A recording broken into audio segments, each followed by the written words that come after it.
तर परत आज नवीन 3 ॲडमिशन आलेली होती. जुन्या मुलींना व या नवीन मुलींना वगैरे शिकवून घेतलं. त्यानंतर अर्जंटमध्ये एक ब्लाऊज होता, तो ब्लाऊज वर्क करायला घेतला. खूप कमी वेळात हा सुद्धा ब्लाऊज वर्क करून घेतला. त्यानंतर याचा नेक वगैरे सर्व कंप्लीट करून झाला. फक्त त्याला जे डॉट्स म्हणजे थोडंसं जे डिझाईन काढायची होती ती वगैरे काढून घेतली. लगेच केक बनवायला सुरुवात केली. फायनल आयसिंग वगैरे करून घेतली. त्याला फ्रीजमध्ये सेट करून घ्यायचा होता, कारण हा केक कस्टमरला सायंकाळी द्यायचा होता व मी दुपारीच बनवून वगैरे घेतला. आणि त्यानंतर मला थोडं बाहेर म्हणजेच आमच्या शेतातल्या तुरी वाळवायला जायचं होतं. त्या धुवून ठेवल्या होत्या मम्मीने.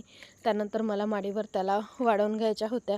तुरी वगैरे वाळवून घेतल्यानंतर परत कस्टमरचा कॉल आला, तेव्हा घरी आले आणि कस्टमरला फक्त नाव लिहून केक द्यायचा होता. लगेच स्वयंपाकाला सुरुवात केली. स्वयंपाक वगैरे करून घेतला. त्यानंतर जे काही कामं होती बारीक सारीक ती वगैरे केली. नंतर परत थोडंसं ब्लाऊजचं काम बाकी होतं ते वगैरे कंप्लीट